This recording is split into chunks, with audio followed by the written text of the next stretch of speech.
Hi hello friends, welcome back to ಮತ್ತೊಂದು YouTube channel. ಹೇಗಿದ್ದೀರಾ ಎಲ್ಲರೂ? ಐ ಹೋಪ್ ಎಲ್ಲರೂ ಕೂಡ ಚೆನ್ನಾಗಿದ್ದೀರಾ ಅನ್ಕೊಂಡು ಇವತ್ತಿನ ವಿಡಿಯೋನ ಶುರು ಮಾಡ್ತಾ ಇದ್ದೀನಿ. ಬಿಗ್ ಬಾಸ್ ಸೀಸನ್ 12 ಸೊ ಎಲ್ಲರ ಒಂದು ಫೇವ್ರೆಟ್ ಶೋ ಅಂತಲೇ ಹೇಳ್ಬೋದು. ಇದರಲ್ಲಿ ನಮ್ಮ ಸುದೀಪ್ ಸರ್ ಹ್ಯಾಂಕರಿಂಗ್ ಮಾಡ್ತಾರೆ ಅಂದರೆ ಇಂದು ಶನಿವಾರ ಭಾನುವಾರ ಮಿಸ್ ಮಾಡದೆ ಟಿ ವಿ ಮುಂದೆ ಕೂರೋ ಜನ ಎಷ್ಟೋ ಲಕ್ಷಗಟ್ಟಲೆ ಇದ್ದಾರೆ. ಸೊ ಇವತ್ತಿನ ವಿಡಿಯೋ ಏನಂದರೆ, ನನ್ನ ಶಿಷ್ಯ ಅಂದು ನಾನು ಒಬ್ಬನನ್ನು ಸಹ ನಾನು ಬಿಗ್ ಬಾಸ್ ಮನೆಗೆ ಕಳಿಸಿಲ್ಲ ಅಂತ ಸುದೀಪ್ ಸರ್ ಹೇಳಿದ್ದಾರೆ. ಯಾಕೆ ಹೀಗಂದ್ರು ಏನು ಅನ್ನೋದ್ರ ಬಗ್ಗೆ ಇವತ್ತಿನ ವಿಡಿಯೋದಲ್ಲಿ ಮಾತಾಡೋಣ ಬನ್ನಿ. ವೀಕೆಂಡ್ ಪಂಚಾಯಿತಿಯಲ್ಲಿ ಕಿಚ್ಚ ಸುದೀಪ್ ಅವರು ಕೆಲ ಸ್ಪರ್ಧಿಗಳ ವಿಚಾರ ಮಾತ್ರವಲ್ಲ, ತಮ್ಮ ಬಗ್ಗೆ ಇರೋ ಗಾಸಿಪ್, ಆರೋಪ ಅದೆಲ್ಲದಕ್ಕೂ ಕ್ಲಾರಿಟಿ ಕೊಟ್ಟೇ ಹೇಳ್ತಾರೆ. ಒಂದು ಸ್ಪಷ್ಟನೆಗೆ ಬಿಗ್ ಬಾಸ್ ವೇದಿಕೆಯನ್ನ ಸುದೀಪ್ ಬಳಸಿಕೊಂಡ್ರು. ಧ್ರುವಂತ್ ಅವರು ಪ್ರತಿ ಬಾರಿ ಬಿಗ್ ಬಾಸ್ಗೆ ಮನೆಯಿಂದ ಹೊರಗೆ ಕಳಿಸಿ ಎಂದು ಮನವಿ ಮಾಡ್ತಾರೆ.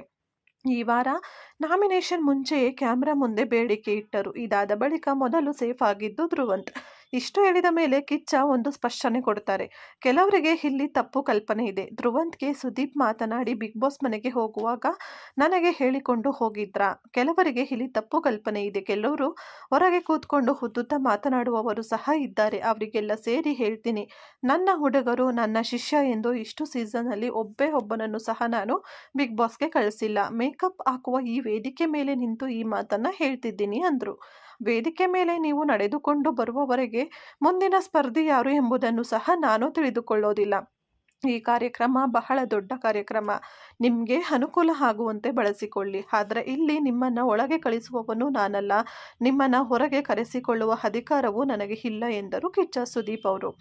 ಈ ವಾರ ನಾಮಿನೇಟ್ ಅಲ್ಲಿ ಇರುವವರು ಧ್ರುವಂತ್, ಸೂರಜ್, ರಾಶಿಕಾ, ಮಾಳು, ಕಾವ್ಯ, ಅಭಿಷೇಕ್, ಗಿಲ್ಲಿ, ರಕ್ಷಿತಾ, ಸ್ಪಂದನ ಈ ವಾರ ನಾಮಿನೇಟ್ ಆಗಿದ್ದಾರೆ. ಇನ್ನು ಧ್ರುವಂತ್ ಅವರೇ ಎಲಿಮಿನೇಟ್ ಆಗಬಹುದು ಎಂಬುದು ಎಲ್ಲರ ಊಹೆಯಾಗಿತ್ತು. ಆದರೆ ಅವರನ್ನ ಜನರು ವೋಟ್ ಮಾಡಿ ಉಳಿಸಿಕೊಂಡಿದ್ದಾರೆ. ಬಿಗ್ ಬಾಸ್ ಮನೆಯಲ್ಲಿ ಧ್ರುವಂತ್ ಅವರು ಹಾಡುತ್ತಿರುವ ರೀತಿಯ ಬಗ್ಗೆ ಅವರ ಕುಟುಂಬದವರಿಗೆ ಹೆಮ್ಮೆ ಇದೆ. ಧ್ರುವಂತ್ ತಂದೆ ಮಾತನಾಡಿದ ಆಡಿಯೋ ಪ್ಲೇ ಮಾಡಲಾಯಿತು. ಅಷ್ಟೇ ಅಲ್ಲ, ಧ್ರುವಂತ್ಗೆ ಸುದೀಪ್ ಬುದ್ಧಿ ಮಾತನ್ನು ಹೇಳಿದರು. ಸೆಲ್ಫ್ ಎಲಿಮಿನೇಟ್ ಆಗೋ ಹಾಗಿಲ್ಲ ಅಂತ ಕೂಡ ಹೇಳಿದ್ದಾರೆ. ಇದಾಗಿತ್ತು ಇವತ್ತಿನ ವಿಡಿಯೋ ಸ್ನೇಹಿತರೆ. ಇಷ್ಟ ಆದರೆ ಲೈಕ್ ಮಾಡಿ, ಚಾನಲ್ ಸಬ್ಸ್ಕ್ರೈಬ್ ಮಾಡಿ. Thank you.